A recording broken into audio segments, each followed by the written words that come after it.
Hello, this is Leisha Brain with Journey to Greatness, 365 Days to Your Best Year Yet, and the author of the little book on Amazon, Extraordinary People, Living Ordinary Lives. Break free from the herd, and reclaim your greatness.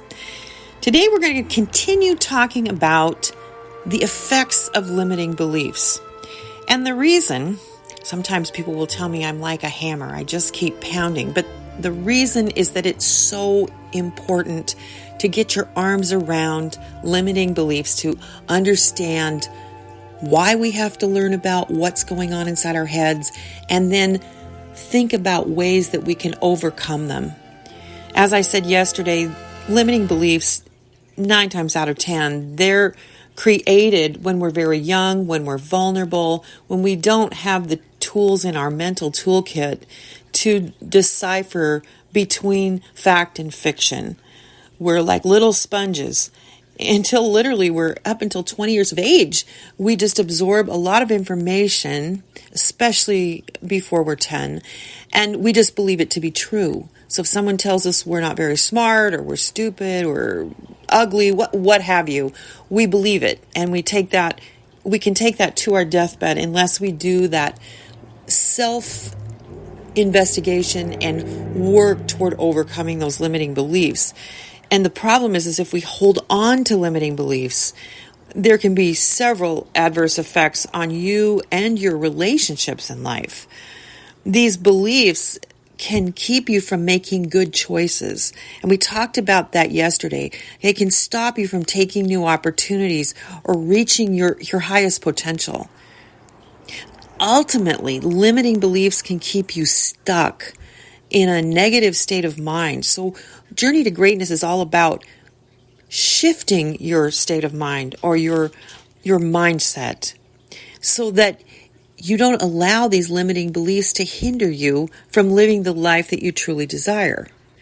You see, we have to combat the effects of these limiting beliefs. We have to learn to properly clear them, but we first have to become aware of them. They're typically under the radar screen. They're buried in our subconscious mind. These beliefs harm us by inhibiting the mind to exercise your personal power. We have a lot of difficulty creating positive change in our lives if we allow these limiting beliefs to continue to propel us forward through life. These beliefs can keep us from reaching our goals and desires by hindering our willingness to reach beyond the conscious boundaries set by our belief system. You'll often hear people tell you, or gurus tell you, or self-help professionals tell you, you need to tell a different story. And you are the author of your own autobiography. Look, it's true. But then what does that look like? How do you tell a different story? Well, you tell a different story by making different choices, for sure, by changing, for sure. But you have to change your limiting beliefs, and you have to know what they are. You see, there's moments in our life when something happens, something that feels really impactful, and we make up a story about why it happened. We start to live as if that story were true, and because we believe the story, we keep perpetuating it in our life, in this 3D world that we live in. The truth is that the story that we're telling is stopping us from getting the big results that we're looking for in life. It's scary to step out of those limiting beliefs. It's scary because, unfortunately, those negative belief systems, they become comfortable over the years.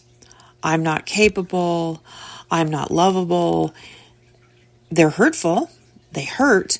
But they're also a form of comfort. And so to step out of that comfort brings on it makes you feel ill at ease. And you want to go back just naturally to your comfort zone. So you have to be a little fearless when you're going to step away from these things. And you have to make a choice that you're going to accept the suck in regard to that feeling of being ill at ease when it comes to stepping away from these limiting beliefs.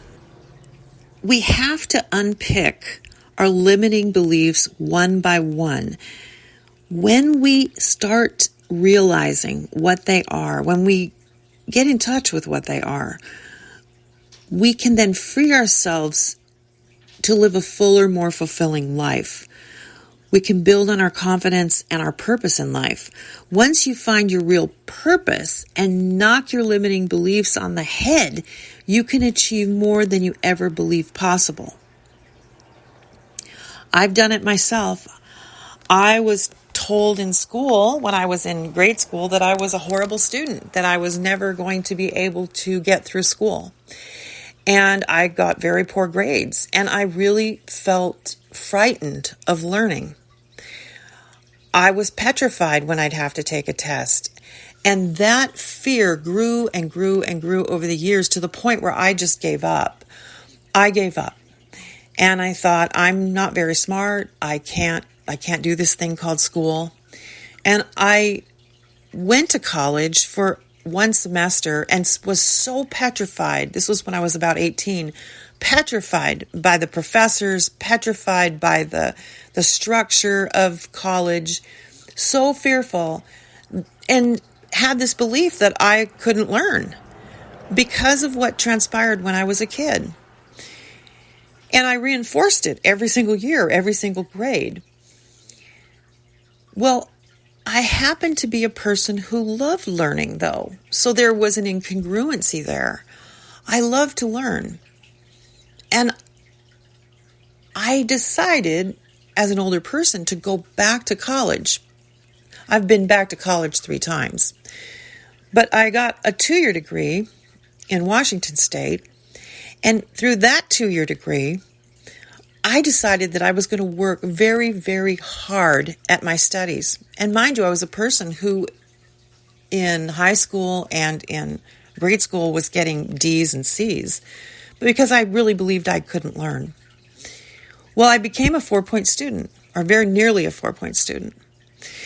And I worked very, very hard to overcome my fears with a tenaciousness that I've never seen in myself before. Later in life, at the age of like 58, at the tail end of 58, I went back to college again, and I obtained my degree. Again, maintaining a 4.0. And I don't tell you this to impress you, but to impress upon you that if you have a limiting belief, and mine was very severe, and I had the proof. I had the report cards from grade school to prove it.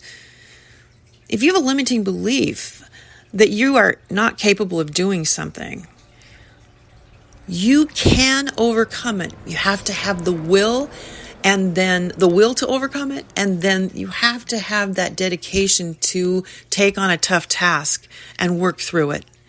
But I can tell you, every time that I got an A in school, I felt incredibly proud.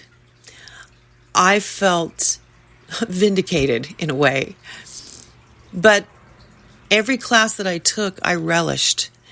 Every class that I took, I loved my professors. I loved the learning process. And I wish that I hadn't believed the lies that I was told when I was a child. You see, deep down in our soul, we know we are here to shine, and we know we're here to play big. But these stories that we tell ourselves mean we hold back through fear. We play it safe. We end up living only half a life. And my God, you guys, sometimes less than that. A lot of people go to their deathbed living less than half a friggin' life. This is where stress and internal conflict come in, as we feel ourselves pulled back from the edge of our calling. We will blame external events, COVID, other people, spouses, for our fear of playing big. But when we change our stories to create a new story, and write a new autobiography about who we really, really are, then we start to feel happy and fulfilled. So today, take time to pause, stop, and reflect.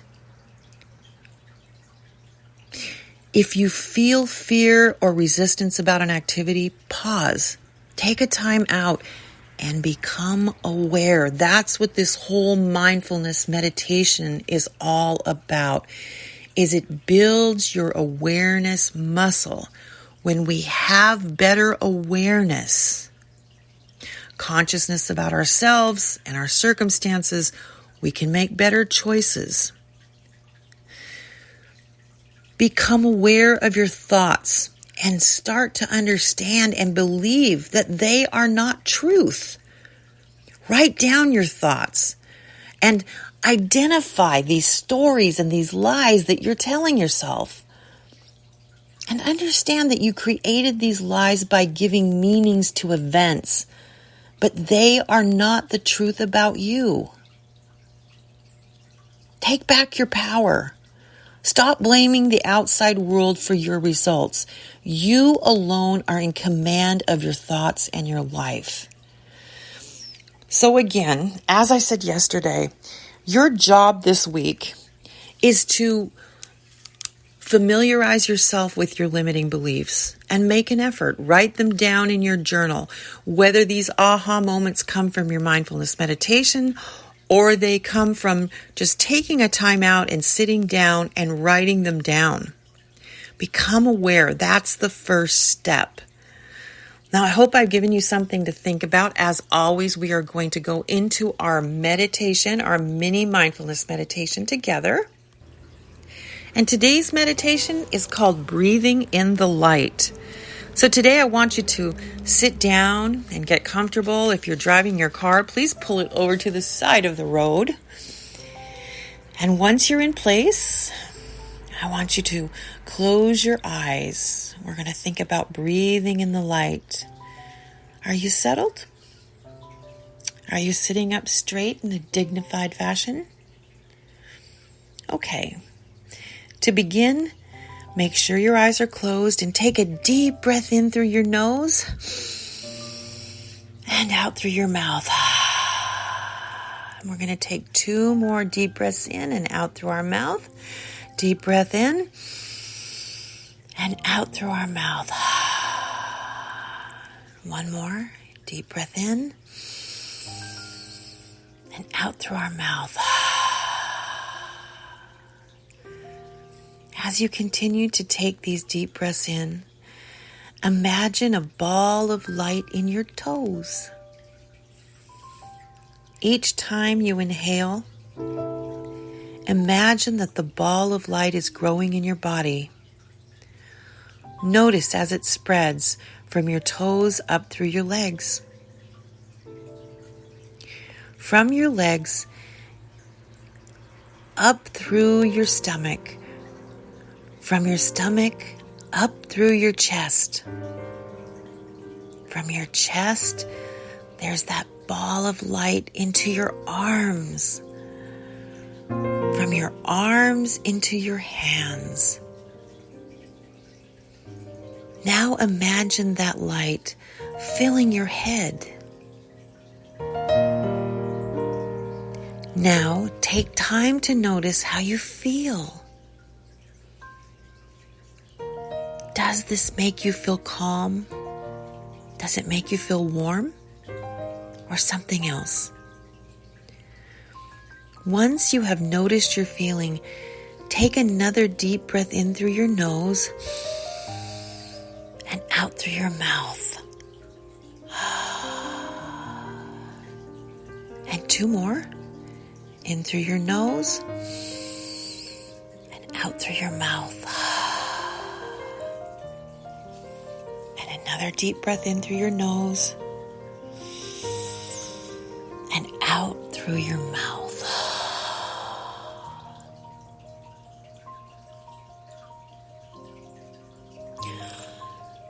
You can now open your eyes. I want to thank you so much for joining me for my mini mindfulness meditation. And I also want to thank you for being here. I hope you're finding these podcasts helpful, that they're helping you get through maybe a tough time right now. A lot of people are struggling financially. Maybe they've lost their job. Maybe you lost your job. Maybe you have people that are ill in your family, maybe struggling with COVID. Rest assured, the clouds will part and the sun will come back through. But we want to take charge. We want to grab our personal power. We want to take our power back. We don't want to allow the circumstances in our life or our limiting beliefs to hold us back anymore. So is it time for you to change and embrace a new story? Are you ready for a new tale to tell about you, a new autobiography? If you can reprogram your thoughts, you will definitely create a courageous and confident mindset.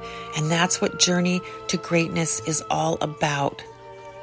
So rewrite your story around a new life that has new supportive beliefs. You don't have anything to lose.